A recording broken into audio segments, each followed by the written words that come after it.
This week on the WholeHog Baseball Podcast, presented by Massage Envy, the Razorbacks faced their first bout of adversity this season with 3 straight losses, but they bounced back with a couple of wins over a really good Alabama team and then swept Memphis in the midweek. Now comes the teeth of the SEC schedule for the Razorbacks beginning this weekend at number 4, Mississippi State. We'll talk about that with Teddy Cahill of Baseball America and Steve Robertson of the Mississippi State 247 site. That and more this week on the WholeHog Baseball Podcast, presented by Massage Envy.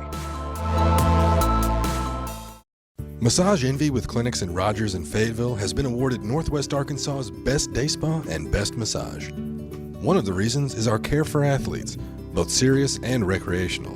We now offer rapid tension relief sessions using a high-caliber vibrating tool and total body stretch sessions like the ones used by the PGA. Both of these new services can be combined with the always popular deep muscle treatment. So whether you compete or just want to relax, there is no place better than Massage Envy. WholeHogSports.com has the largest, most experienced staff of reporters covering sports in Arkansas. Football, basketball, baseball, recruiting, and more. You'll find it at WholeHogSports.com. The website includes up-to-minute news, daily commentaries, and award-winning photography from the staffs of Hogs Illustrated and the Democrat Gazette. For subscriptions, call 1-800-757-6277. That's 1-800-757-6277. Or visit us online today. WholeHogSports.com.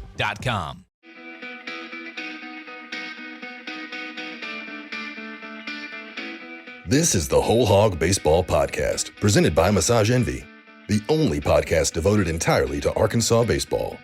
Now, here's Matt Jones and Seth Campbell. Welcome into the WholeHog Baseball Podcast, presented by Massage Envy. I'm Matt Jones with Seth Campbell, and right now, as you look at Arkansas's baseball season, Seth, it's been very rhythmic. 12 straight wins, 3 straight losses, now 4 straight wins as they go into their big series with Mississippi State this week. We'll get into this a little bit more, but something I think I see from Arkansas is I think I see a lot of pieces within this baseball team starting to come together. Pitching, there's still a lot of question marks there, but you start to maybe see some of the roles, being defined a little bit at this point. And then I think that over the last couple of games against Alabama, against a not real great Memphis team in the midweek, maybe you started to see some things from a lineup perspective start to get right too. Yeah, I agree. I think one of the biggest things that we saw is the fact of Braden Webb getting every single inning in the left field for the Razorbacks this weekend, in the midweek. Well, in the final 2 games against Alabama. For whatever reason, Van Horn knew that he wanted to play him in left field. I don't know what it's from, if it's from what he saw last year, what he's seeing in practice, but he likes Webb in left field. It was just Webb wasn't producing. And so if you're not producing, he obviously can't play you. And that's no offense to Zach Gregory, because Gregory, as I'm sure you'll point out in a second, if that guy played every day, he'd break the hit by pitch record. He'd obliterate it for Arkansas in no time. So I think it's one of those things that we're waiting on Webb to break out. And although he didn't have just a ton of hits against Memphis, I think he broke out because he was able to get on base. Yeah. So I think that's one of the first parts where you can circle in the lineup and go, all right, Braden Webb. If Braden Webb can perform the way Braden Webb's going to perform, then your outfield is set. Well, he's a better defender. He may be their best defender on the team. And that's saying something because they've got guys like Jalen Battles, who's a really good shortstop, Robert Moore, real good second baseman. Christian Franklin is a really good center fielder. But I think Webb is as good defensively as any of those players. And so what he does is, he's got the potential to save you some runs in left field. But then also, I think that it was important for him this last week just to get his mind right and be able to get out of that funk that he had been in to begin the season. He was 1 for 27 to start the year. And then he had a double in the 8th inning. I think it was to lead off the 8th inning against Alabama on Saturday when they won 9-1. And then, of course, you mentioned, or you kind of touched on what he did against Memphis. Got on base 10 of 12 times in the Memphis series. I think he may have only had 2 hits. I think it was 2 hits. Yeah, one of them was a home run. Had the home run to lead off the 8th in the first game, and then I think he had a single during the second game against Memphis. But what he did was he did a really good job of taking pitches. He didn't chase anything. It didn't seem like. I mean, the swings that he put on balls, I don't think there were a whole lot of swings and misses. There were, a lot of foul tips. Not even a whole lot of foul tips, but the swings, the majority of them either were a hit or a foul tip. And so he's making contact. And you look at his stats right now, he's only hitting 114, but his on base percentage is 404. Now that's a huge gap between a Right. hitting average and an on base percentage. But I think it goes back to, and you look at this lineup throughout here. I mean, I'm looking at some numbers right now. Uh, Colin Smith is batting 278, but his on base percentage is 432. And you mentioned earlier Zach Gregory. He had a really good day against Memphis on Wednesday, so now he's batting 308, but his on base percentage is 487. The older I get, the more I believe that on base percentage is a true indicator of your value to a lineup. You may not be a great hitter, but if you can get on by getting hit by a pitch, taking your walks, uh, you know, maybe just putting it in play and forcing an error, those are the things that are really valuable to a lineup.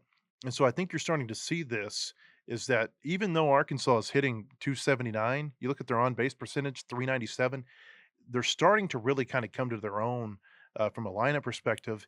And I don't think they played their best baseball yet. And I think to be 16-3 against the schedule they played, and we'll talk about this a little bit later with Teddy Cahill from Baseball America, the teams they played, the so-called mid majors are really good this year. I think Alabama is a much better baseball team. And we'll talk about that in just a second. Really, outside of Memphis, Seth, I don't know of a bad team that they played this year, and I don't even know that Memphis is a bad team. They're 9-10 after they left Fayetteville. Yeah, I think that I agree with you on that, Matt. I don't think that Memphis is a bad team, and I don't think that Arkansas has played a bad team. You're exactly right. I think that Arkansas is being pushed in a way. You mentioned, or will mention later about Arkansas number one strength of schedule, depending on who you're looking at. But Arkansas doesn't seem like they're playing their best baseball, like you said, and yet they've only lost 3 games against a schedule that some could consider the toughest in the entire country. Well, and Warren Nolan does consider it the toughest. It's number one right now. So what does that mean for Arkansas? You got a feeling that, hey, like this team could be really good. But then also you look around the league and Arkansas could be an Omaha type team and finish 3rd in the West. They could finish 6th overall in the SEC and be an Omaha kind of team if you finish behind Ole Miss, Mississippi State, Vanderbilt, Florida. There are teams out there that are good. Like, that's why the SEC is killing the rankings right now at the top 5 spots. Almost all of them belong to the Hogs. At one point they did, or not to the Hogs, to the SEC, and at one point they did. So I think that the potential is there. This team hasn't figured things out from a pitching perspective. But I think in the batter's box, things are starting to get there for the Hogs. You can see, as I said, Webb filling in. And, again, Arkansas is doing all this, and I don't feel like Christian Franklin's gotten into a groove yet either. So he's had some games. He has had some games, but, I mean, he sat out that last game against Memphis. He hasn't been played to his potential that you know that he can. He hasn't played to the preseason expectations for him. I think that's fair to say. So, all that to say, there's a ton of stuff that's happening around this baseball team that I think a lot of questions will get answered this weekend against Mississippi State. But regardless of what happens, I think that this is a really good baseball team playing at Baum-Walker Stadium. One more thought on the schedule, and then we'll roll us into what we're going to talk about. Recapping the Alabama series is that you look at the teams that Arkansas's lost to. Louisiana Tech right now is 14-5. They haven't lost since Arkansas left Ruston. That game where Jarrett Wharf shut them down on Sunday, that began a 6-game win streak for Louisiana Tech with a win over Ole Miss, 13-1 win over Ole Miss, and they went to Tulane last week, swept a series. They beat ULM, a pretty good team in the midweek. That's their 2nd win over ULM this year. Really interested to watch this weekend. Louisiana Tech is at Southern Miss. That might be the Conference USA Championship. Southern Miss just won at Alabama, by the way, on Tuesday night. Oklahoma, they're 12-8. I think they had won 5 straight before they lost to Texas State in the midweek the other night. They go I think they go to Texas this weekend, and they play the Longhorns. Really good gauge to see how good that team is. And then, we mentioned Alabama. They look like a different team than Alabama looked, say, pre-2020. Going into the pandemic last year, I think Alabama was something like 16-1, 13-1, something like that. They'd lost one game. I know that. They had won double digits. Uh, they looked like they were a better team last year, but how much better were they? You don't know because they didn't play against any SEC competition. They look like a much better team this year. Brad Bohannon, who's their head coach, was a really good recruiter at Kentucky, was a really good recruiter at Auburn. In fact, he helped recruit the nucleus of that Auburn team that went to the World Series in 2019. He has recruited really well at Alabama. I thought it was interesting to hear after the Alabama series, Dave Van Horn talk about Zane Denton, who was their 3 or 4 hole hitter. I can't remember which. Maybe it was their cleanup guy. That was somebody who Arkansas had offered. It was somebody, and you don't hear Van Horn say this very much about the ones that got away, but he said that was somebody we really wanted. So if Alabama's beating out Arkansas for players, it kind of tells you the caliber of players that are playing there now. And that looked like a different team to me. Alabama, they may finish last in the West. And Right. we'll talk with Teddy Cahill about the strength of the division a little bit later. You finish last in the West, if you win 13 games, there's really nothing to be, ashamed about because you look at the other teams that you're losing to, they're really good. Now, if you go 6-24, that's a different story. But I think Alabama's a really good team this year, and they're playing well right now without Connor Prelup, who is their left-hander, should be their Friday night guy, be the first pick probably in the 2022 draft. They didn't have him against the Razorbacks. I think that's a team that can be really good as we move forward. Let's talk a little bit about that Alabama series, though. Friday night, lost 16-1, the Razorbacks did. To me, Seth, that's one of those games that just gets away from you.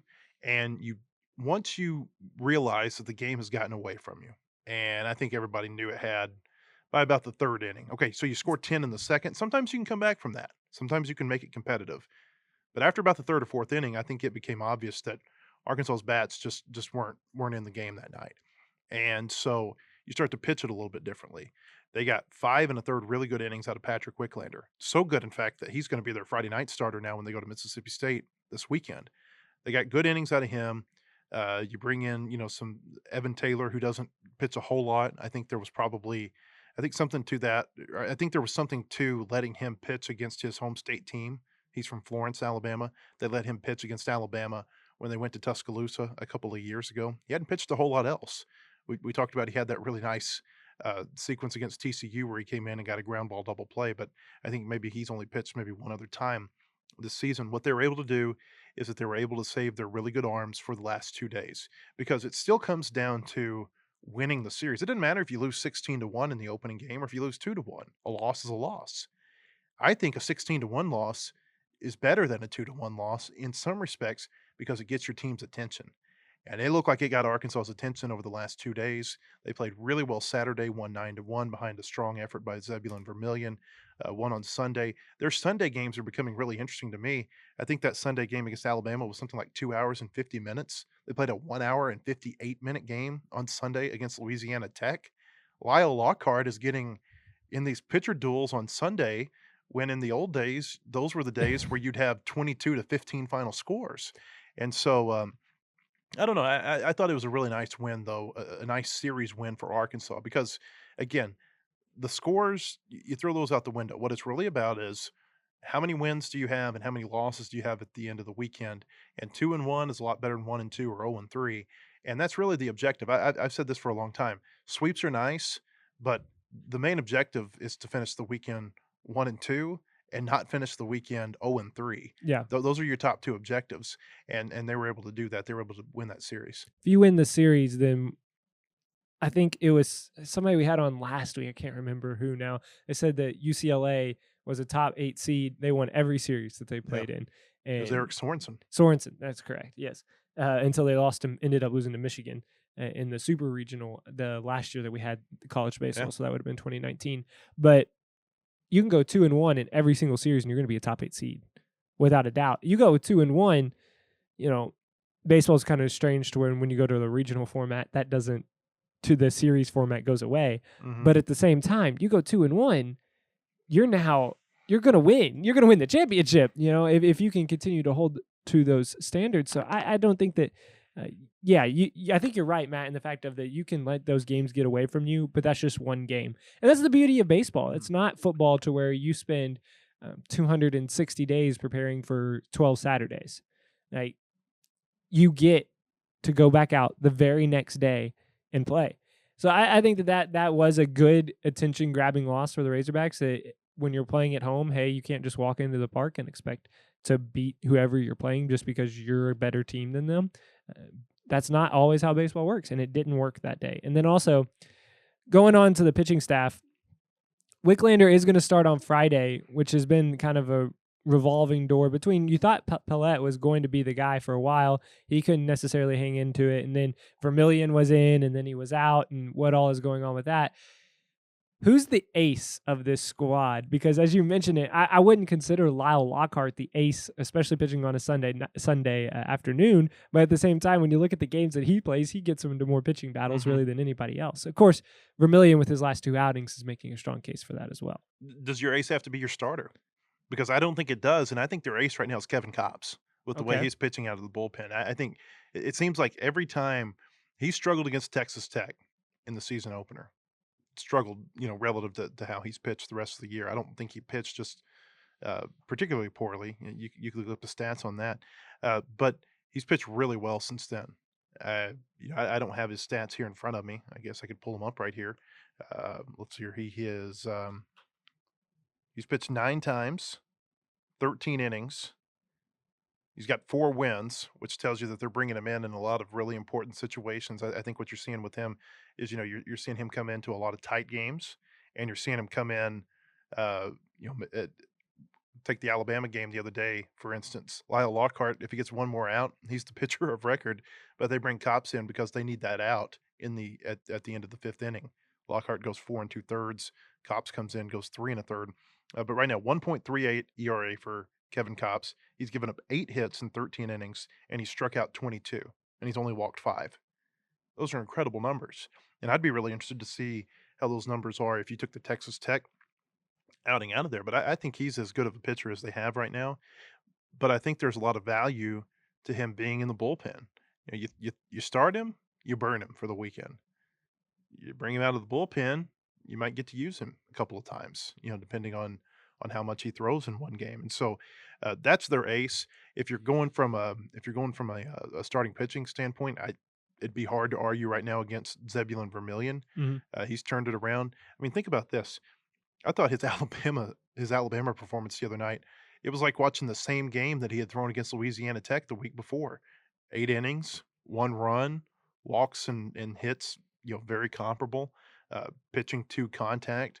And what I think he's done is that he's allowed this really good defense playing behind him to make plays for him. And I've been interested to hear the last few coaches. Lane Burroughs from Louisiana Tech has mentioned this. Brad Bohannon from Alabama has mentioned this. And then we've also heard Van Horn talk about this, is that the defense is really good this year. They're fielding 985. You get to this point in the season, you got a lot of teams that are fielding in the 960s, maybe the low 970s. Arkansas's fielding 985. There haven't been a whole lot of plays where they've just booted a ball. Yeah. It really hasn't happened much this year.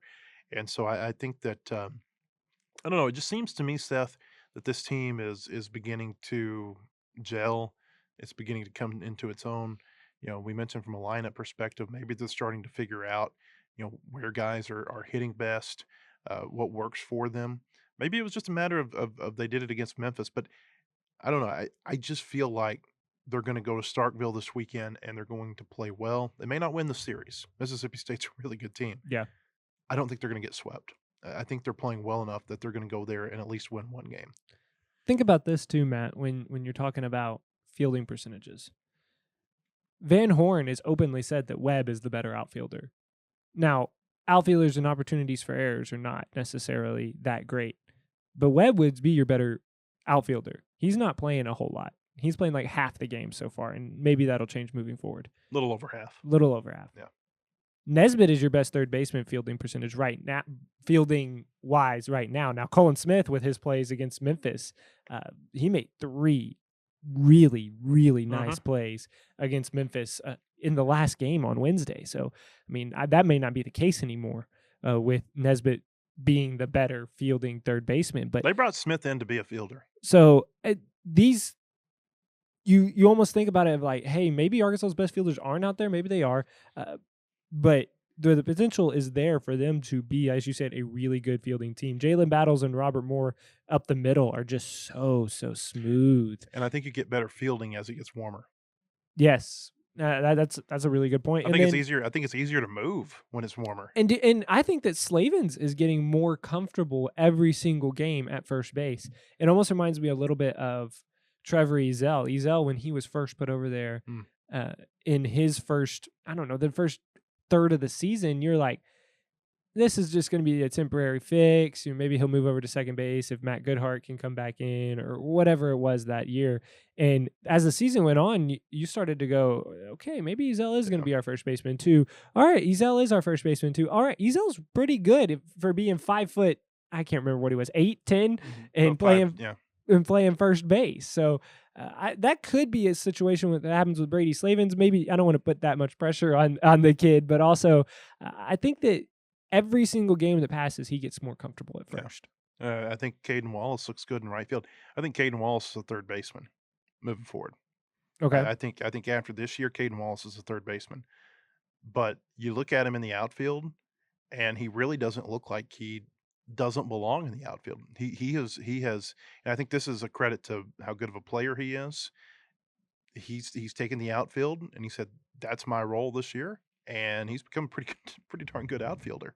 And I think you saw against Memphis in the first game how good of a third baseman he could be because he made a couple of nice plays during that game.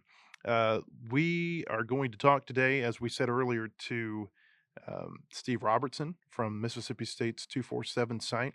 He does a great job covering Mississippi State. See him at a lot of games, seen him in Omaha several times, and seen him here at Baum Stadium as he's come up to cover the Bulldogs in the past.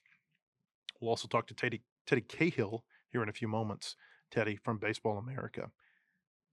One note here about Arkansas and Mississippi State. This has been a really, really great time for these two programs. Yeah. And we're going to talk about this a little bit later. The series doesn't necessarily reflect how good the teams have been in the last couple of years. But think about 2018, Mississippi State made it to Omaha. Arkansas was there too. 19, both teams were there in Omaha.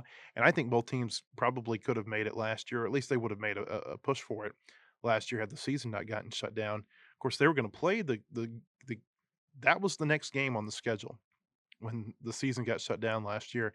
And so I don't know, it's kind of a neat deal to me that these two teams are meeting this weekend just because of the way last season ended. And it kind of feels like a lot hasn't changed. There were going to be a couple of, top 5, top 10 type teams meeting last season. And now they're going to be number 2, the Razorbacks are in the coaches poll. Number 4, Mississippi State is in the coaches poll. It's a top 5 matchup, and it's the biggest matchup this weekend in the SEC. I think what's crazy about this matchup is the fact of, like you're saying, Matt, nothing has changed, even though, look at Arkansas. They lost Heston Kjerstad, a guy that was on his way to winning the Golden Spikes Award, at least from his first third of the season. They lost Casey Martin, their everyday shortstop. And Mississippi State right there with them. They lost 2 guys to the 5-round draft. Didn't they lose Foscue? They lost was it McAfee on their team last year? I think so. So they lost at least. JT Ginn, their number 1 pitcher. He's gone. Yeah, so both of these teams, I think it speaks to the depth of both of these teams and the fact of, hey, yeah, we lost some arguably great players, both of them, and yet it feels like nothing's changed. Arkansas is getting ready to travel to Duty Noble for a top 5 matchup. And besides the fact of that there might be a few less fans in the stands than there would normally be, and they're going to be wearing masks, like that's going to be it. Mississippi State is going to have more fans than Baum Stadium normally has. Their governor restricted or took off the mask mandate, but they still have it in their county that they are in. So there's going to be interesting to see how they play out, and they don't think that they're going to go full, but it'll be a lot of fans, more than we've seen anywhere. Teddy Cahill is with Baseball America, and Baseball America has Arkansas ranked number 1 this week after the Razorbacks went 2-2 a week ago with losses to Oklahoma and Alabama, and then they won 2 of 3 against Alabama. Teddy, appreciate you coming on. Absolutely. Happy to talk about this one. So there's 6 major polls, and yours is the only one that kept Arkansas number 1 last week after the 2-2 week. Why did Arkansas stay atop the Baseball America poll? When I woke up on Sunday, I kind of thought that we were going to have a real debate about number 1 at the end of that day. And then, Arkansas looked good, beating Alabama to win that series. Mississippi State lost. Vanderbilt lost. Vanderbilt lost in a way that, just reminded me of the way Vanderbilt had been playing on Sundays all season long, which is to say not particularly well. And when we talked about it that night, it just felt like, okay, the 2-2 week isn't great. The 3-game skid wasn't great. But when you look at the body of work for those 3 teams, there just wasn't a whole lot to be had between them in terms of difference. And so we decided to leave it alone this week, especially knowing, I think it was maybe easier to do that knowing that this series was coming up against Mississippi State, the team that we had number 2 for the last few weeks, and that they can settle it on the field for us. And the teams that they lost to during that 3-game skid, Oklahoma, Louisiana Tech, Alabama, I think those are pretty good teams. Yeah, absolutely. Those are 3 teams that look like regional teams. Oklahoma is a good team that started the season not particularly well, but seems like they've found some stuff. Louisiana Tech going on the road to Louisiana Tech. I mean, that proved to be a really tough series for Arkansas. But if you look at what Louisiana Tech has done, they went out and they beat Ole Miss on a Tuesday, and the way things are shaping up for the Bulldogs, that's a team that honestly could work its way into the hosting conversation. And I think really highly of Alabama. I think that they've made some really significant strides. And what happened on Friday was it looks terrible, but I don't think that, just because it was a 16-1 loss, that really outweighs the fact that Arkansas did what it needed to do. It took that punch and it came back and it won the next 2 games, and it limited the Tide to just 2 runs. So I was impressed by the way that the Hogs responded, really. Let's talk some about Arkansas' schedule right now. We know what they faced in Arlington. Those are 3 really good teams. I don't know that Texas Tech's lost, but maybe 1 or 2 games since they left Arlington. But I've been really impressed, Teddy, with the quality of what you'd probably call the mid-major opponents, with the exclusion of Memphis, who they just played a couple of times this midweek. We mentioned Louisiana Tech. They're 14-5 right now. They look really, really good. But you think about Southeast Missouri and Murray State, within the context of the Ohio Valley Conference, those are teams that are both 10-win teams right now. And you take away their series in Arkansas, SEMA would be 10-5. Murray State, outside of their Arkansas games, are 10-7. Those look like a couple of, when I was watching them in February and in early March, they looked like really good, older, veteran teams. And it seems like that's kind of how that's playing out right now. Yeah, I didn't know what to expect from either SEMA or Murray State really coming into the year. The Ohio Valley was not something that I'd been able to get a good feel for in 2020. And then, so coming into 21, just a little bit more of an unknown there. But I've really been impressed by SEMA. They haven't lost a series this year except for Arkansas. So that includes, a series win against South Alabama, which is, going to be a pretty good team. And they have some nice things going on there. And I think that they're going to compete at the top of the Ohio Valley. And then Murray State, also has been pretty good against what has not been an easy schedule. They added a win against Kentucky a week ago. And, they also just took a series off of Jacksonville State, who was a team that we expected to be the OVC favorites. So those 2 teams, in the Ohio Valley, I think that they look like they're real serious contenders. And then, you take that to what they did in Fayetteville, and, it starts to, it makes a lot more sense, how they were able to play Arkansas as tightly as they did. We haven't had a chance to talk to you about this year's Razorback team. What have been your impressions of them through the first 5 weeks? It's been an interesting team to try and get a handle on. I think that they're this incredibly clutch team. I at one point felt like they were probably the most clutch team in the country. I still probably feel that way. Just because they didn't come back on Friday against Alabama probably doesn't change that. But if you look at the offense, the guys that we expected to really lead the way, Christian Franklin, Robert Moore, particularly, they've started a little bit slower or hit slumps a little bit later in the season, and the bullpen looks every bit as impressive as I thought it would be. The rotation, that was a big question mark coming into the year.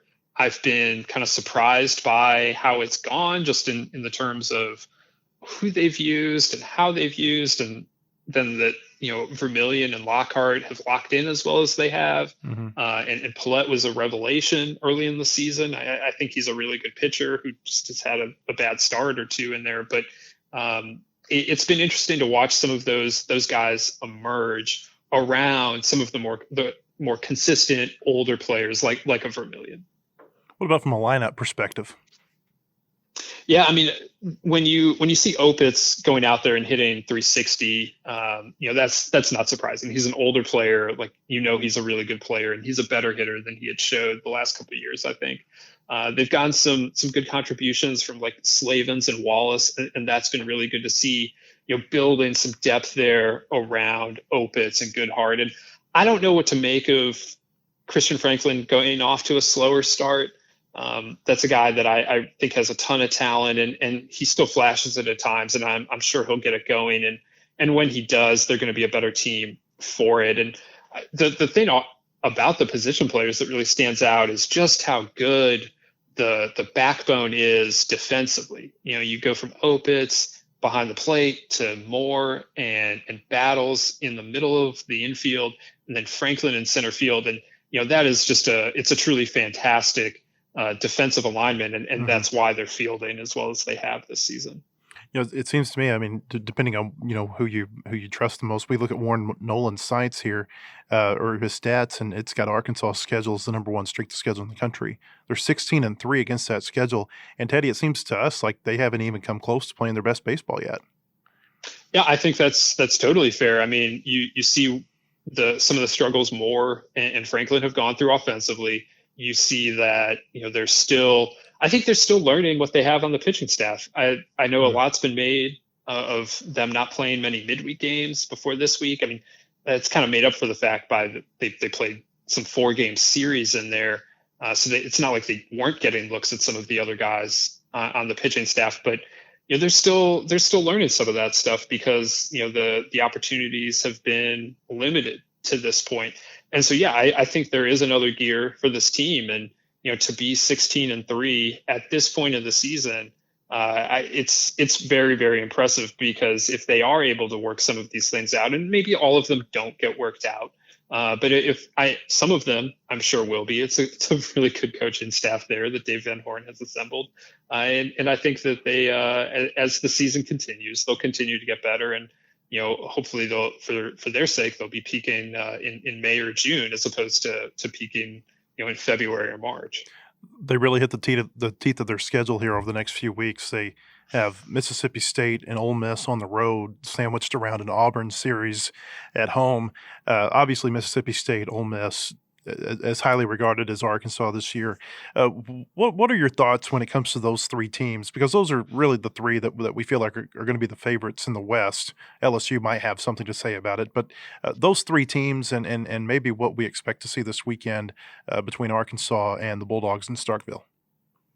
Yeah, I mean, when you look at the two schools in Mississippi, I mean, they're both really, really good. They're playing really well to start the season. It was seeing those two and Arkansas and Arlington, it was an impressive array of talent that they have to run out there. And this weekend you're going to see a really good pitching team in Starkville. Mississippi State has a couple really good starters at the front of the rotation, and Christian McLeod and Will Bednar. We'll see what they do with that final spot. That's been a little shaky to this point, but The depth of the bullpen is really impressive. It's one of the best pitching staffs in the country, without a doubt. And, a lot has been made of what Vanderbilt has at the front of its rotation, and those two guys really do go a long way to making a pitching staff. But if you look deeper, you look more towards the depth, you might find yourself saying that Mississippi State has the best pitching staff in the country. And offensively, they're not as offensive as they've been in recent seasons. If you rewind it a couple of years to the last time they were in Omaha, guys like Jordan Westberg and Justin Foscue, and they gave them a lot of pop offensively. And this is not a home run hitting team, but it's a team that doesn't strike out, that knows what they are offensively, and is really going to make life difficult for opposing pitchers. And they've been very good in clutch moments as well. They've got a lot of, late inning magic. There's a lot of belief in that Bulldog team. And so in some ways they're similar to Arkansas. And I think that should make for a really fun series. It should be really well pitched with runs at a premium. It would seem like Arkansas and Mississippi State would be this great series every time they meet, but it seems like the series themselves turn out to be duds. Going back to 2016, the home team is swept every time. Yes, it is. It's one of those weird things in college baseball. And, I know that neither coach has an answer for why that is. Maybe this is the year it busts out of that pattern, but we'll see. I mean, it's I have no reasonable explanation for why that happened, but hopefully we get a nice classic SEC West series. Let's talk about the SEC for just a minute. For the last several years, I've always felt like the West was a deeper division. The East very top heavy with teams like Vanderbilt and Florida. But as you look at the East right now, Tony Vitello seems like he's really doing a great job over at Tennessee. South Carolina seems like they might be back on the uptick. I thought when they came over here to Fayetteville for that super regional in 2018, it just seemed like Mark Webb had something going there that could potentially bring them back. What are your thoughts as it relates to the East versus the West, and maybe which division is the best right now? I think at this point the West looks like the better division this year. I think it definitely still has probably the better depth. The East, with Florida, with Vanderbilt, still a little top heavy. But yeah, to your point, Tennessee and South Carolina both coming along very well. Tennessee has looked really good the last couple seasons. Finally, Vitello was the one that finally broke almost 15-year-long regional drought. And, they've really done a good job of building on it. It hasn't just been a one-off thing that they got into regionals, that now that they're going to compete with some of the better teams in the SEC. South Carolina, the talent is certainly there. They've had a tough couple of weeks, and it's not getting any easier this week with Florida coming to town, but I think that they look like a pretty solid team as well. The West, it's just crazy when you look at the two Mississippi schools, Arkansas. We know what LSU is, even if they're fighting it a little bit right now. I think Alabama showed last Friday and then throughout the weekend that they are a much improved team.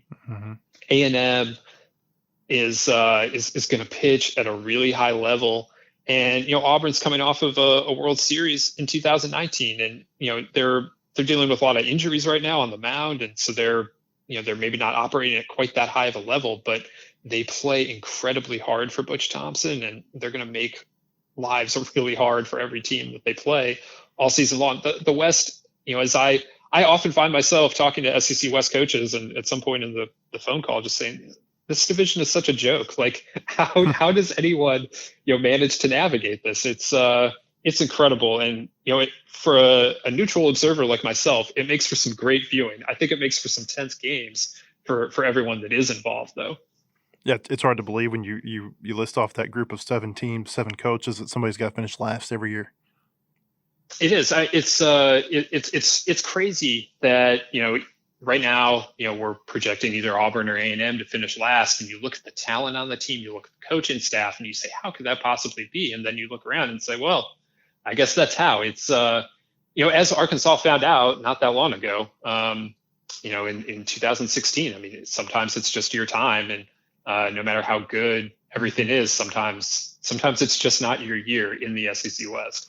One more for you, Teddy, before we let you go. A few years ago, you guys at Baseball America ranked Baum Stadium at the time, Baum Walker Stadium now, is the number one ballpark in college baseball.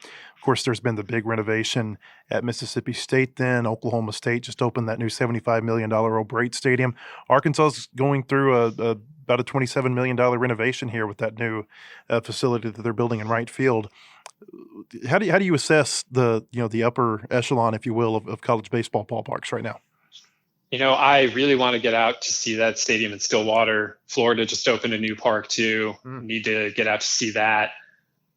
When I went into the new Dude, I was absolutely blown away. With the condos beyond left field, they spent $68 million on that stadium, I believe, and it shows. It's a beautiful, beautiful park. That Baum Stadium is outstanding as well. And the fact that it has aged as well as it has, it's 20 plus years old now, and it doesn't look it. They've done a really good job of keeping it up to date and continuing to build off of it. And, watching that new building evolve in right field. I mean, it just fits seamlessly into the stadium. It's a beautiful, beautiful ballpark. And, I at some point I'm going to have to do those rankings again, and I'm not eager to do it because I don't know how you compare. Like somebody has to be two between Arkansas and Mississippi State. I mean, those are probably the two best for me right now, and I'm excited to see what Baum Walker looks like when they're done with that facility out there in right field. And it's a debate that never will end, I don't think. But what is great really to see is just how much how invested these schools are, and how excited these fans are that they're able to build these massive stadiums for college baseball. Tougher to rank the SEC West or college baseball ballparks? Honestly, probably the ballparks, because that's a totally subjective thing. And at least if I'm picking SEC West teams, I can say, well, look, objectively, the computer numbers say you've played the hardest schedule, or don't lose 2 out of 3 on the road, or whatever. I don't have any of that to fall back out on ballparks. Yeah, people really get the claws out on ballparks. Yeah, you can't settle it on the field. No. All right. No, you cannot. Teddy, we appreciate your time. Well, thank you so much. Okay, thank you. Teddy Cahill with Baseball America. When we come back on the WholeHog Baseball Podcast presented by Massage Envy, we will talk a little bit more about something we just touched on a moment ago, and that is the series history between Arkansas and Mississippi State. Really good programs, but the series itself has been rather odd, especially over the last few years when these two teams have been so good. That and more in a moment on the WholeHog Baseball Podcast presented by Massage Envy.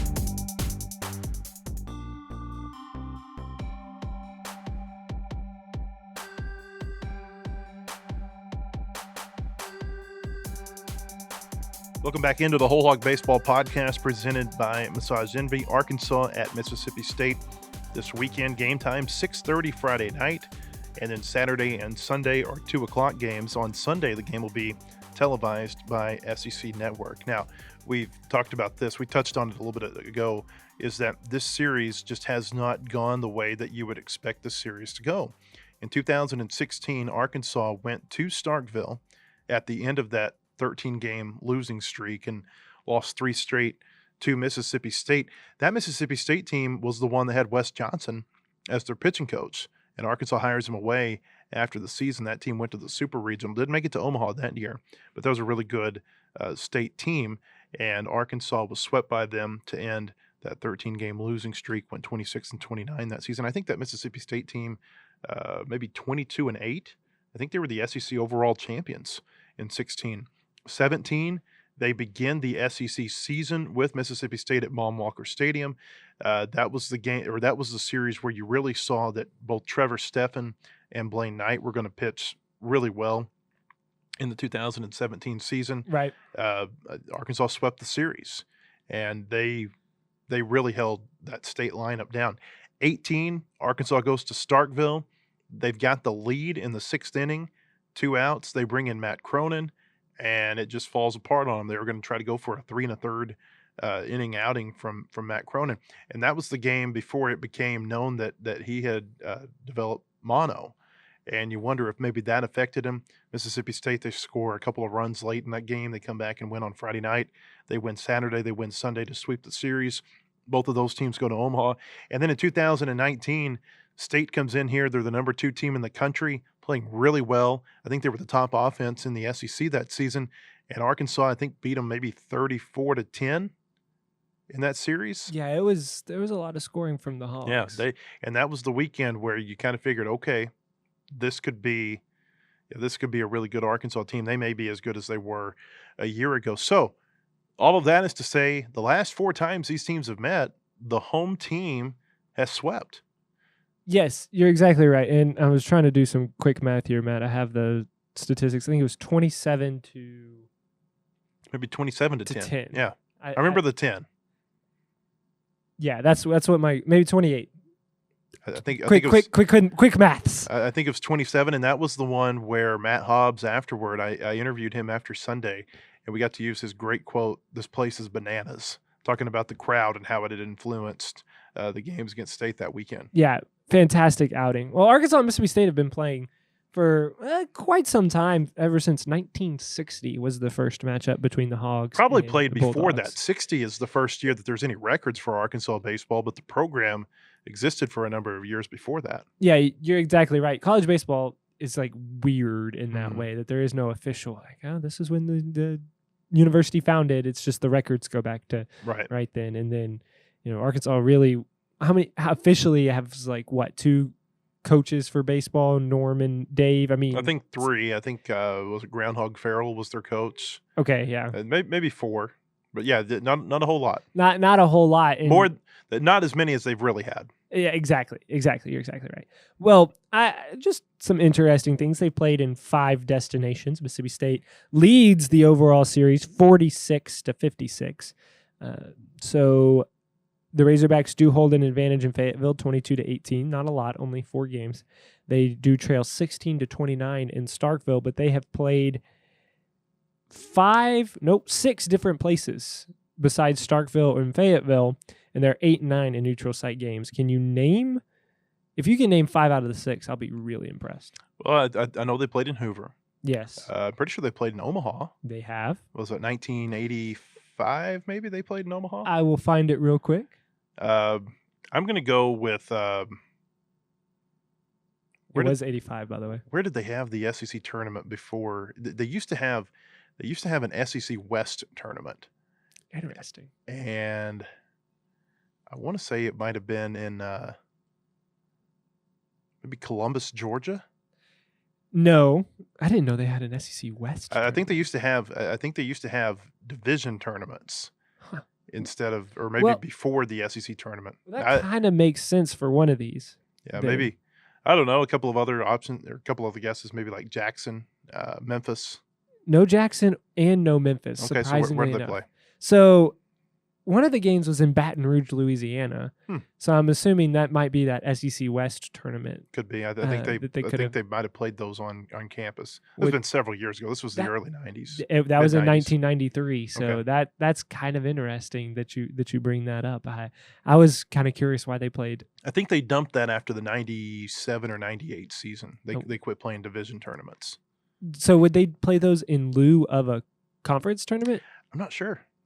I think they did, and I think maybe the SEC tournament became a thing late 90s, somewhere around 98, 99 in Hoover. Huh. But again, I just learned something. I haven't researched this fully, but I think that's what happened. So some of obviously Omaha and Hoover, and then Baton Rouge, which was unique for sure. Little Rock, that one's kind of obvious, and then 2 that I thought were kind of interesting: Greenville, Mississippi. I think that's where I'm thinking of that they played that division tournament before. Okay, so they played in Greenville, and then Helena, Arkansas.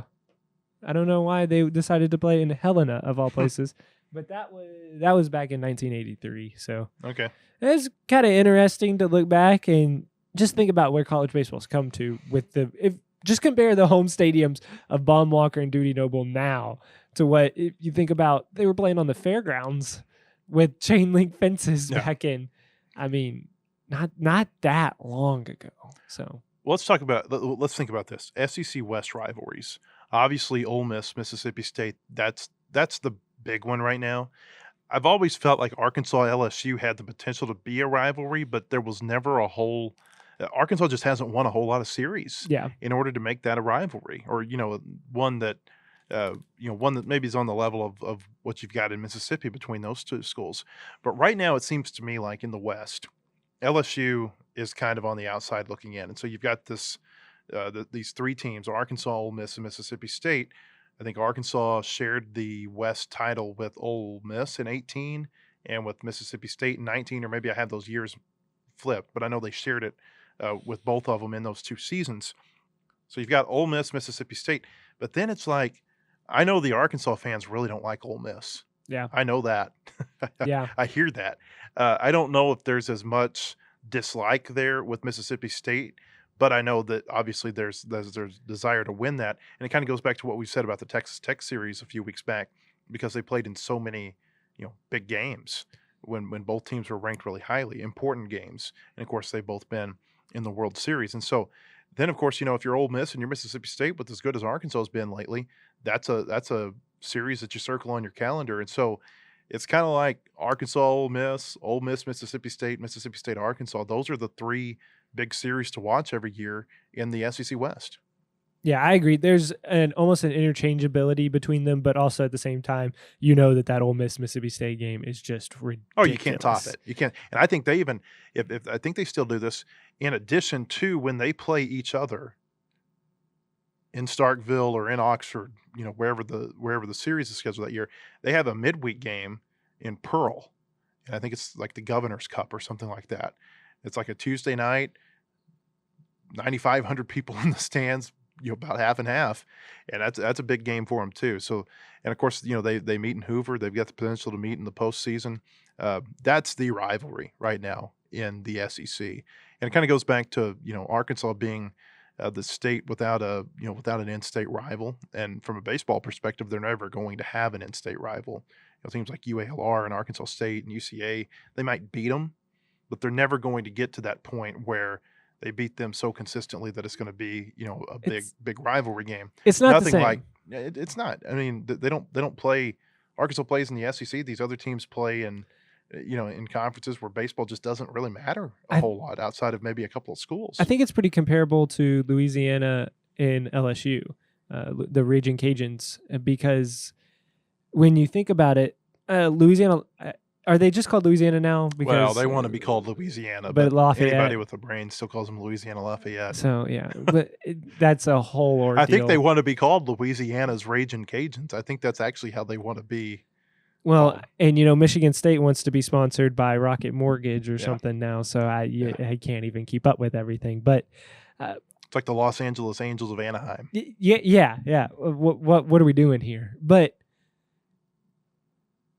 getting back to having to rein myself in, the Raging Cajuns were a top 8 seed a few years ago, within recent memory, in Louisiana. And I don't think LSU was a top 8 that year. They may have been a top 16, but they're still not on the same level. Yeah. Like, even if Lafayette raises to that level, if you're going to go if you're a kid growing up in Louisiana and you just don't have ties to Lafayette, I'm not going to Lafayette. I'm sorry. I'm just not. I'm going to go to LSU. The facilities are better. The tradition is better. Everything is going to be better down at Alex Box. I'm sorry. It just is. And so I think that's whether or not Chris Curry at Little Rock can make it to where they're the next Lafayette and making top 8 seed, you're not going to go to Little Rock to play. No. I'm sorry. Gary Hogan Field is fine, but it's no Baum Walker. You're playing in front of 200 people versus playing in front of 12 or 13,000 during non-COVID times. Yeah. You're riding on buses versus flying on chartered jets. I mean, you're going to have, every time you throw a bullpen at Arkansas, you're going to have a computer tell you what the spin rate was on your ball, where it was going to go. I was watching a video about the new dude. Every time they take BP, they have cameras set up and a TV behind them that it tells them where that ball was going, how far the trajectory, all that stuff. It's crazy. I'm not going to Lafayette. There are times where Cinderella can get to the World Series, like Stony Brook did, or Kent State, or some of these other programs that have done it. And Coastal winning it. Coastal won it.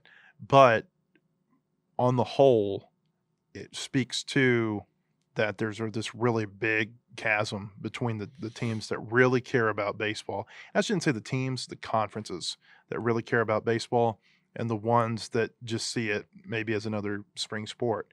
And it's this is a whole other discussion that we can have, but basically it boils down to this.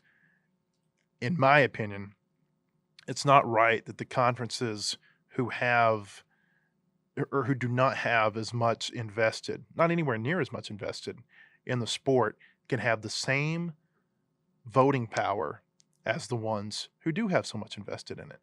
And that's why we've got so many of these issues that we're tangled up in all the time. The 11.7 scholarships, the inability to add a third assistant coach is because, okay, if you're in the SWAC, if you're in the MEAC, you don't have the money to fund that. If you're in the SEC, if you're in the ACC, the Big 12, you probably do. And I think at some point, it may be decades down the road, but at some point, I think you're going to see in college baseball a subdivision within Division I, like what you have with football. I really think that's coming. That makes sense in a way of just this is the teams that can and these are the teams that can't. And no offense to those other teams, but it's just not, Van Horn was saying that he'd sit there and pay a third assistant coach out of his pocket if he could, because he just needs that help. And he sees. I mean, they essentially do. They essentially do. The way the volunteer assistant coaches get paid is through camp money for the head coach, and that money is diverted to the volunteer assistant. So you're exactly right. Bobby Warnes is just as much of a coach on that team. There's no doubt. As Nate Thompson and Matt Hobbs. He just doesn't get the title. He doesn't get to recruit. Yeah. I mean, and that's really what it boils down to. And I'm not going to say that that's everything, but really what it boils down to in terms of how they coach the team, the volunteer assistant coaches, as much as the pitching coach, as much as the hitting coach, the difference is that the volunteer assistant, because, they're not technically a full-time coach, even though they work full-time hours, they can't go out and recruit. That's really the big difference. It's very interesting. There's a lot of talk about separation and the haves and have-nots of college baseball, and it also has a little bit to do with where you're located. I'm sorry, but Big Ten schools are just not going to have the same interest in baseball as the SEC or the Big 12 just because of their location. The Pac-12s can have teams in Southern California that are really interested in baseball, and then obviously Oregon State. Razorback fans all too familiar with that. But then there's also in Arizona State. Like the Pac-12 has those teams, but then also I think that, isn't it Colorado doesn't even have a baseball team? They don't have baseball. In the Pac-12, what you have is that you have a lot of teams that are in pro markets. I saw this firsthand whenever Arkansas played Arizona State in the Super Regional in 2010 and then in the Regional in 2011. The Super Regional, the games were packed. The Regional, there were empty seats everywhere. And I remember thinking that if this game was being played in Fayetteville right now, there'd be 11,000 people here. Yeah. But what you have is that you have Arizona State and Phoenix. You have UCLA and USC in Los Angeles. You have Stanford and Cal in the Bay Area, San Francisco area. You've got Washington and Seattle. These are pro markets.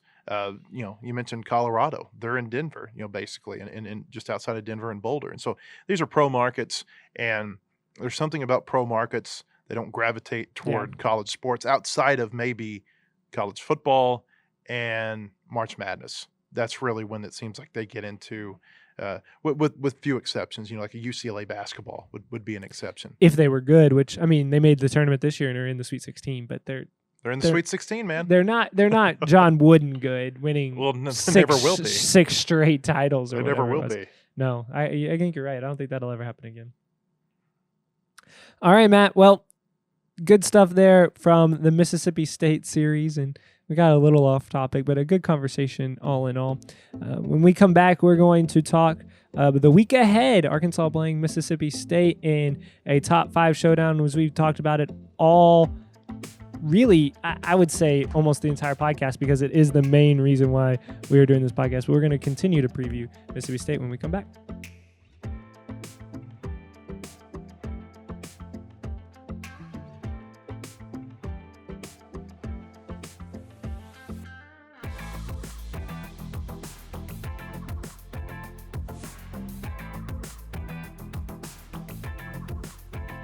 Welcome back to the WholeHog Baseball Podcast. The week ahead is brought to you by the Grease Pig. For 20 years, they have specialized in serving UA students, faculty, and staff with 2 locations in Fayetteville on College Avenue and MLK Boulevard.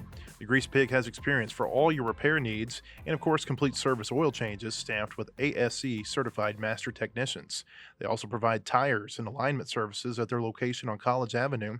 The Grease Pig, it's all about taking care of you, and they're a proud sponsor of the week ahead. Arkansas goes to Starkville this weekend for a big matchup against the number 4 Mississippi State Bulldogs, Arkansas number 2 in the coaches poll. It's almost like we're frozen in time. About 54 weeks ago, Arkansas was going to go to Starkville for a top 5 matchup against Mississippi State, and then everything shut down. And Steve Robertson's with us now. He's the co-publisher of Gene's Page, the Mississippi State affiliate for 247 Sports. And Steve, this is just as big of a series in 2021 as it felt like it was going to be last year. Yeah, I don't think there's any question. If anything, I think maybe the 2 teams are actually better. And it's like you look at Mississippi State losing Justin Foscue and Jordan Westberg, a couple first rounders, and you say, well, how could they be better? And I just think, from top to bottom, this lineup is a lot better. And certainly the pitching staff is probably better than anything that we've ever seen. So Mississippi State's 17-4 coming into the weekend. Just had a win over North Alabama on Wednesday night, a game that was, I think, suspended a day or postponed a day due to weather. There's supposed to be some weather coming in, overnight, Thursday into Friday. What's the weather supposed to be like for this weekend, though, Steve? Is it going to be nice for the games? Well, Friday is expected to be a Chamber of Commerce quality day, and then we'll see with the rest of the weekend. I mean, they're optimistic at this point that there's some windows that they can get those games in, but a lot can change in 24 to 48 hours. And so it's going to be a little bit dicey. I wouldn't rule out a schedule change Saturday or Sunday or both. I think it's just really a matter of kind of finding a window to get those games in. But we know Friday will be great, and then we'll see about the rest of the weekend. But that's one good thing, I guess, about having a school that's got all these meteorology experts is they can they let you know when you can play. And I know the Razorbacks, like the Bulldogs, they want to do everything they can to get all 3 of these games in. Right. We'll talk some about Mississippi State here in a minute. I want to talk about Dudy Noble Field first. When Arkansas came there in 2018, it was still under construction, the renovation to the field. What's it like now that everything's completed? What does this stadium look like? You've been to other ones. You've been to Alex Box. You've been to Baum, I know. Kind of. How's it similar? How's it different? Well, I've been everywhere but South Carolina, and I'll knock that off the list this year. And a lot of my baseball friends, people that cover the game like you and I do, have been out there, and they tell me that's probably the only thing close. But it is everything they told us that it would be, and then some. I know when the renderings first came out, a lot of people, even of course, a lot of Ole Miss fans, and certainly some long-suffering Mississippi State fans said, "Oh, they'll never build that." Well, they did, and it's everything that we had hoped it would be. It's a tremendous facility, and there's a lot of people that come through here that've never been before, and they'll just tell you it's just the greatest place we've ever played. And the big thing I think that makes it different than a lot of parks is the fact that it's all the things that are underground. All the things like the training facility, and you've got the Moreland hitting tunnel down there, and you've got a place for the pitchers can go down there and do their TrackMan stuff and kind of see the analytics on their pitches. And so it's great. And to be honest with you, it's not like Mississippi State. It's like it's very kind of goes against the Bulldog trends over the years, because a lot of times you have these grand plans and you say, well, we got to scale it back because the price of steel is elevated. But this time State put some renderings out there, and they did exactly what they said they were going to do. And when Arkansas came in 18, you're exactly right. It was awful. I mean, it was like, you had the grandstand done, but there was still, a lot of hard hat areas, and Jake Mangum and those guys couldn't even take the field without being certified by the construction company, because there were some areas they couldn't go. And for the better part of 2.5 months, they couldn't even take BP on their own field. And so now it's much different. That's when you look at that 18 season, when you think about it kind of turning, it was right around that time when Arkansas came in. They had taken 2 or 3 from Ole Miss. They go on the road and lose 2 or 3 to Auburn. But it all just finally kind of came together in 18 when Arkansas came to town. And this series has been so crazy. I wrote about this earlier this week. I mean, it's like Mississippi State's last 2 trips to Fayetteville, they get swept. Mm-hmm. Arkansas's last 2 trips to Starkville, they've been swept. And these are 2 programs that don't get swept, which makes it so crazy to think about this. I mean, State and Arkansas are always going to take a game from you. And so it's difficult to know what to expect for sure, but it's been a recent rivalry, and I can tell you this: the people in Starkville, the people that follow Mississippi State, have a tremendous amount of respect for Arkansas. And this is one of those series people look at and say, okay, this is going to kind of tell us how good we are. And so people are excited to get this thing going. Yeah, the Bulldogs, when they came up here in 2019, they were ranked number 2. They got swept, and that was the weekend where I said, I need to book my hotel in Omaha. That's when you knew Arkansas was a pretty good program, because you're right, this is a good measuring stick for these two programs. One of the things that's interesting to me this year, Steve, is that the atmosphere at the stadiums, we know what Dudy Noble's like during normal times, but the atmosphere this year is so dependent on what local policies are, what the state governments are doing. And Mississippi Governor Tate Reeves recently has reopened the state. How does that affect what we're going to see from an attendance standpoint in Starkville? Well, I know Coach Van Horn said last night that he thought there'd be 12 to 14,000. It won't be that big, but it is probably going to be the biggest crowds we've seen this year. It's one of those things that they were at 25% for a long time. And when State and Ole Miss both went to Arlington to play in that State Farm Showcase that the Razorbacks were a part of, there are a lot of people who are like, well, wait a minute. You mean our fans can get in a car and drive to Texas and go watch their teams play, but they can't go down the road? And so that kind of led to, okay, well, we'll go to 50%. And the hope was by the Arkansas weekend that we would be at 50% capacity. And then Tate announces that, we're going to leave it up to the schools. Now, State and Ole Miss, neither one has gone 100%. I know some other people will tell you differently, but that's not the case. Last weekend, I guess Ole Miss had a paid attendance of around 9,000. Actual attendance was somewhere in the 6s. Granted, it was Auburn. It wasn't Arkansas, and that's no disrespect to Auburn. First SEC weekend, you expect people to turn out, but Ole Miss had some other things going on as well with men's and women's basketball. But this weekend at Mississippi State, there'll be more tickets available. I would say we probably have crowds 7 or 8, maybe pushing 9,000 or close to that. I don't think it's going to be 5 digits, and I think a lot of it's because general admission ticketing. What they've done in the past is, if there was a place to stand, they'd sell you a ticket. You could just kind of figure that thing out. There's a lot of standing room only area at Dudy Noble Field, and that's where they've kind of restricted tickets, because it's one thing when you have a seat. The grandstand is at full capacity. The left field lounge rigs, they initially allowed 4 people per rig. Then it was 8. This weekend it'll be 12. But you're not going to have 5,000 people just kind of congregating out there in the aisles in the left field lounge, because that's that standing room on general admission outfield ticketing. And so I think there are a lot of people too that have those rigs that have kind of enjoyed having a bit of a break than hosting a family reunion and having to pay for everybody's beer and chickens. So those are the things you kind of think about. But yeah, there'll be some big crowds, but it won't be what we've seen maybe historically with Super Bulldog weekend or an NCAA regional. It won't be 10, 11, 12,000 people. Arkansas is probably going to get rid of the mask mandate. I'm talking about the state of Arkansas at the end of March. That's what most people believe is going to happen. But as of right now, you still got to wear a mask inside the stadium. Mississippi's gotten rid of its. Do you have to wear the mask inside the stadium?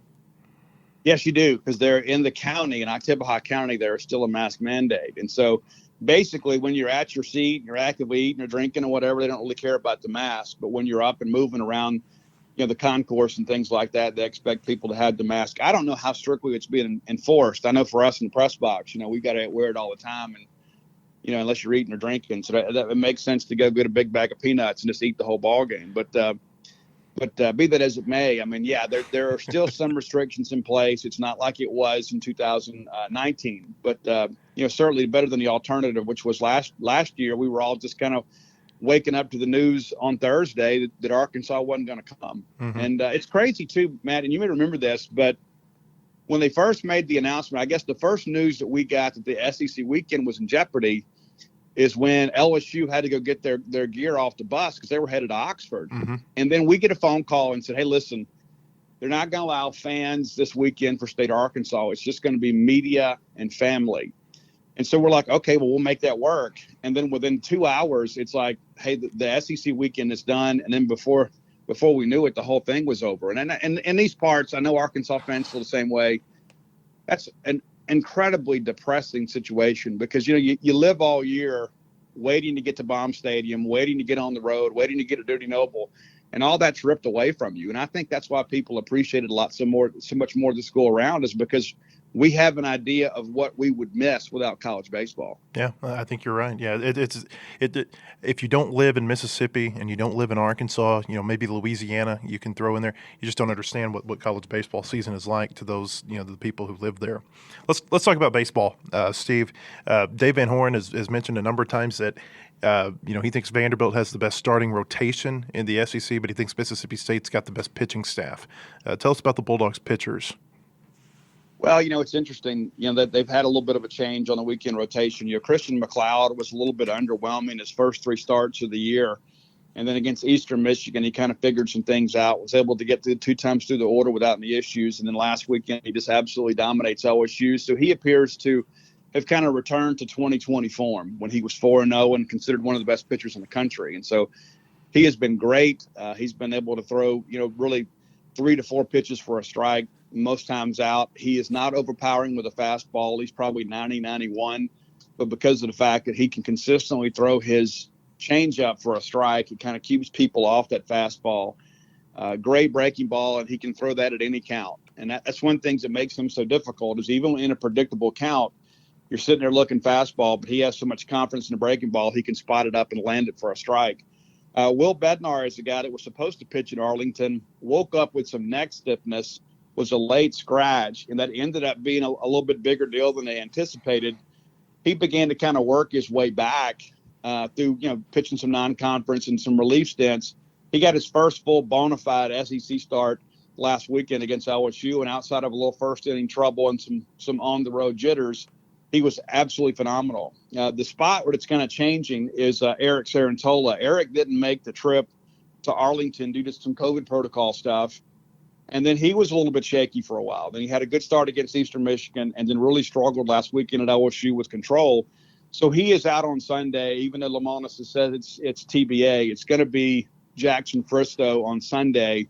He has had 4 starts on Sunday. State's 4-0 in those starts. He has a 2-0 record, 2-1 record, because he got a loss in relief last weekend. But he is the guy that they think is a future Friday night guy. And so he's already kind of rounding into form as a starter on Sunday, and Sarantola is the guy that'll probably go to the midweek. But really, the strength of this team has been the bullpen. And Landon Sims is the guy that's, as the kids say, almost like a cheat code. I mean, he's averaging over 2 strikeouts an inning. He is a short relief guy down in Arlington. I think he did go 4 innings, but they don't really want to extend him on Friday if they don't have to, but because that way you can come back and bring him later in the weekend. But it's just been one of those things, almost like an embarrassment of riches, because State doesn't have to be patient. You don't have to sit out there and watch a guy struggle and hope he can work through some damage. You just go ahead and get him out and bring somebody else in. And that's the benefit of the COVID crisis, because so many of those guys were able to come back, and then there's no restriction on the roster size this year. And so as a result, State has really dialed up a great pitching staff, and had a chance to visit with Ben McDonald last weekend at LSU. And he says it's the best Mississippi State pitching staff he's ever seen. That's pretty high praise. We saw Mississippi State down in Arlington. We all paid our $30 to Flow Sports and canceled our subscription a few days later. But we saw them against Texas and TCU and Tech. The quality of opponents between then and when they played LSU obviously was down. But where do they look different from what we saw the opening weekend? Well, I think number one, starting pitching. McLeod is the only guy that pitched that weekend in Arlington. And he struggled a second time through the order against Texas, and they had to get him and bring in Landon Sims with the bases loaded there, and he strikes out the side. And so that's when I think people kind of fully appreciated that Landon Sims could be that long reliever. But pardon me. But they've also made some changes and kind of settled the lineup a little bit too. Cam James was playing short back then. He has slid over to third, and so it's a freshman named Lane Forsythe, who was a phenomenal middle infielder. And that's really settled the defense, because State was booting the ball around a little bit early in the season. And unfortunately, the odd man out was Landon Jordan, a left-handed hitter that didn't have a natural position defensively. He had done a pretty good job at third. He just didn't have the range of James or the power in his bat. So he elected to lead the program once he left the starting lineup, and that's unfortunate. But left field has been kind of a revolving door. Throughout the season, they've kind of platooned with that position, but now it appears they've settled with Braylon Skinner. There was some discussion in fall ball that he actually might be the starting center fielder, and you would slide Rowdy Jordan back to left, which was his position when Mangum was here. But now it appears this lineup is pretty much settled. And I don't think you're going to see a lot of lefty-righty switch outs that maybe you saw earlier in the year. And so I think they feel good about where they are defensively. I know after Forsyth's first game, I think they've only made 2 errors. And one of those was a line drive to Rowdy Jordan. He lost in the sun. And so they're playing better defensively. They're pitching it well. And offense has been kind of up and down. And it's interesting. People say, well, we always struggle against great pitching. Well, here's a newsflash. Everybody struggles against great pitching. Oh, yeah. That's what we're going to see this weekend, with Arkansas and State getting together. Lane Forsyth, no relation to Logan. I don't think so. Okay. You have to do the research there. I don't know, but I know that Landon Forsyth is just a guy that's been so impressive because there's so many young guys that, they get in the lineup and, it's one thing to go out there and do it against Arkansas Little Rock. It's another thing to do it against Arkansas State. But then to do it against Arkansas is completely different. It's just a different level of competition. So we see these guys that come up and they can handle those G5 opponents. But last weekend against LSU, I thought the moment was never too big for him. He really worked hard and played within himself and moved some runners, had a big sac fly that pushed a run across on Saturday that was very big at the time. And so I think probably maybe even dating back to 2016 when State won the SEC, this is probably the best defensive lineup that we've had.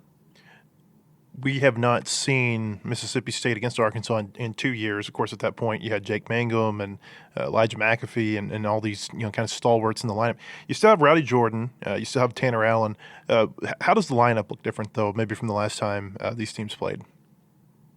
Well, Tanner Allen was playing first base back then. Now he's been pushed to right field, which is a more natural position, and that's really about professional potential. There's not a lot of 5'10" first basemen in the major leagues. And so they pushed him out there to right field to kind of give him a chance to kind of boost his professional stock. And so he's done a good job. And then Rowdy, of course, has made the move from left to center. And then, third base, Cam James is the guy that you guys are kind of unfamiliar with. We think he's a future big leaguer. I don't think he's a big league shortstop, but he's probably going to be a double-digit home run guy this year.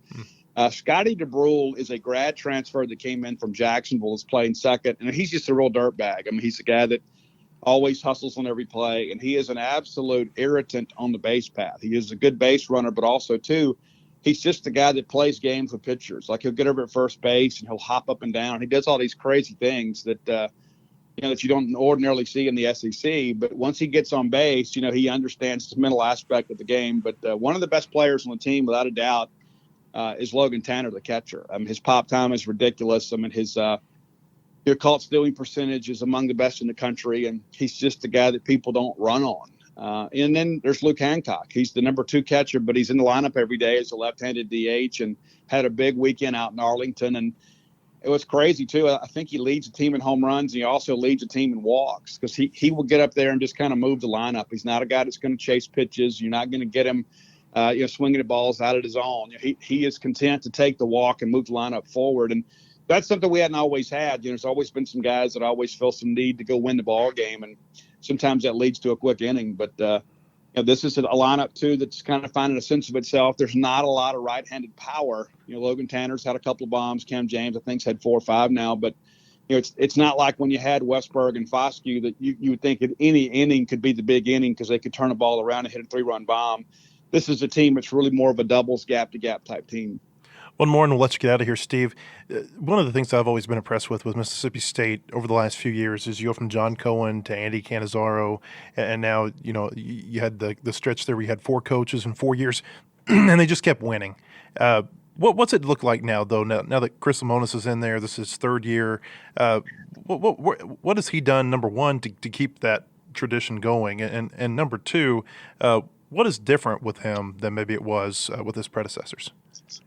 Well, I think the first thing is there has always been a winning culture in baseball for Mississippi State. I mean, even back before Ron Polk got here, you had Paul Gregory as, a guy that was winning SEC championships and took the team to Omaha for the first time. And so I think that die was cast long ago. And then when Ron Polk shows up and really shows that you can make money in baseball, it's like speaking to Paul Maneri last week, he said, the SEC we have today is because of that rivalry between Skip Bertman and Ron Polk, and other schools in the conference looked around and said, look how much fun they're having. What if we committed some resources? And we have, which is why we have the most dominant conference in all of college baseball. But Lemonis comes in, And this is a guy, before he's got a great pedigree. He was a college baseball player at the Citadel, and he was a assistant coach with Dan McDonnell at Louisville, and then did a great job at Indiana. But Chris, his father graduated from Mississippi State. And so as a result, he's always had a working knowledge of Mississippi State baseball and what the expectations were here. And he always saw this as a destination type job. And then he gets the job. And I think one of the things that Lem does, probably it's a little different than most, is he lets these guys kind of work through some mistakes. You know, it's one of those deals where, and there's young guys out here and you show up in the SEC and you know that there's 25 guys behind you that want your spot. And if you make a mistake, all of a sudden, you know, you're down the depth chart. And so I think what Lem has done is kind of inspired these guys to play within themselves and understand that, you know what, hey, we understand some mistakes are going to happen. Let's just get better from it. And he's a real down-to-earth guy. He's a player's coach, but not to the point that they see him as a friend. You know, they understand that he's in charge. And, you know, Jay Gautreau's the hitting coach, is the guy that's turned down some head coaching jobs to stay here. I think that he'll be a Power 5 coaching candidate here in the next year or two. And, you know, Scott Foxhall is one of the best pitching coaches in the country. And so I think Lem has hired a great staff and then let those guys coach their own guys and not really micromanage things. And listen, I've known John Cohen since he was in college and a player here at Mississippi State. You know, John's kind of that consummate micromanager. And at times, guys kind of play tight for him. That's not to say that he didn't have some great results. He played for a national championship in 2013. But I think Lem is just a guy that's a little easier to deal with at times, kind of up and down. There's some accountability there, but also, too, there's some room to make a mistake and not lose your job. And I think as a result, their kids are playing a lot looser and probably a lot happier with the experience. All right, Steve, we appreciate your time. You guys take care and look forward to seeing you guys. All right. Our thanks to Steve Robertson from 247 Sports Genes page at Mississippi State. Arkansas and Mississippi State 3 times this weekend. And then, Seth, we can't forget that next week, before we have another podcast, they'll play UCA at Baum-Walker Stadium. I think it's the first time that Arkansas and UCA have ever played. This is part of that, evolution that we've seen over the last few years. Arkansas scheduling non-conference opponents. It began in 2019 when UALR and UAPB came into Fayetteville. UALR, of course, won the game. UAPB lost. You're going to see Arkansas play 6 in-state opponents this season. UCA is the first of those 6. They'll play UALR 2 times the following week, play UAPB a couple of times in April, and then they'll host Arkansas State for one in May. And I think this is going to be something, you mentioned this a little bit earlier with LSU and the Louisiana schools. Mm-hmm. You see LSU play teams like Tulane and Louisiana Tech and Lafayette and McNeese, and you go on and on. I think this is going to be something that you see with Arkansas in the future because these games are so easy to schedule.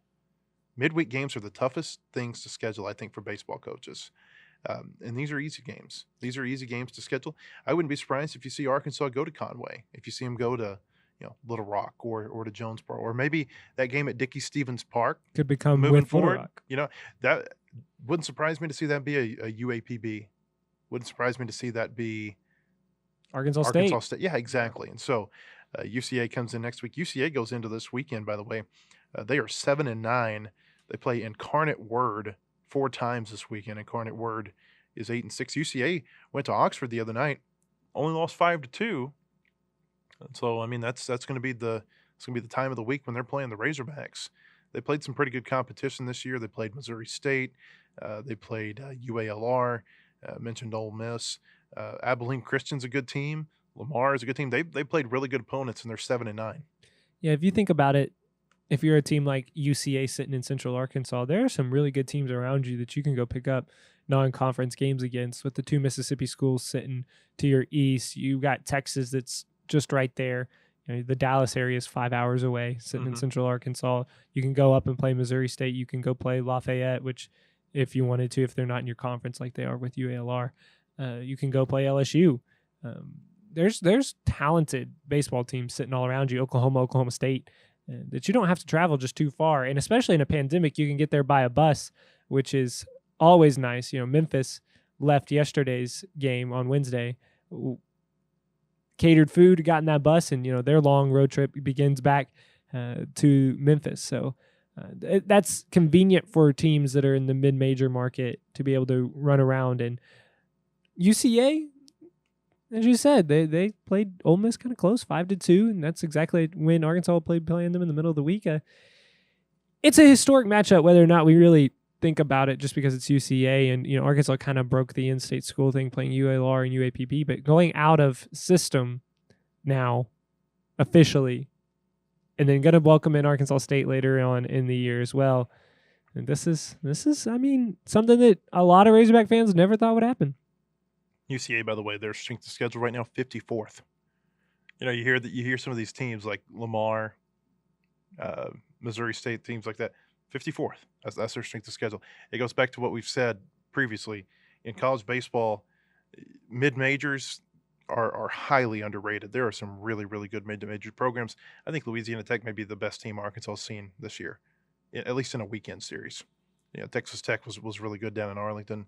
Those Big 12 teams were good, but in a weekend series, I'd take Louisiana Tech against Alabama. I wouldn't have a hesitation to say that I think Louisiana Tech could win that game. And playing at Louisiana Tech as well. Oh gosh, that place is a tough place to play. Mm-hmm. And imagine whenever they get it full. You mentioned that with Mississippi State. Imagine whenever some of these ballparks get full.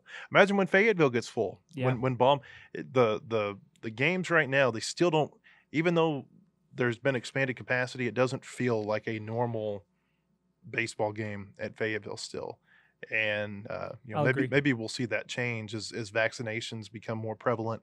As things begin to open up a little bit more throughout the spring.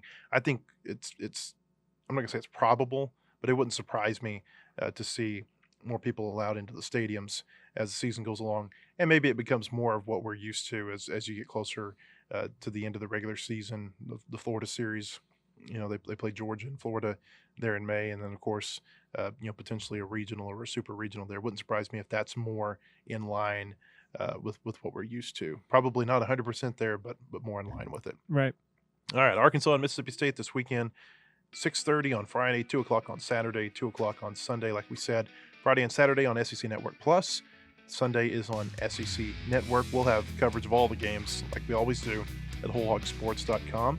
Mitchell Gladstone from the Arkansas Democrat-Gazette will be down there to cover the games for us. And we'll be back next week to recap those games, recap the UCA game, and preview the game that comes against Auburn. By the way, that's a Thursday, Friday, Saturday series, and so our podcast next week will come out on Wednesday to be in preview of the Auburn series. Until then, for Seth Campbell, I'm Matt Jones. Thanks for joining us. The proceeding has been a production of WholeHogSports.com. Look for our latest podcast on iTunes, Spotify, or your favorite podcast store. And visit us anytime at WholeHogSports.com for the latest news and commentary.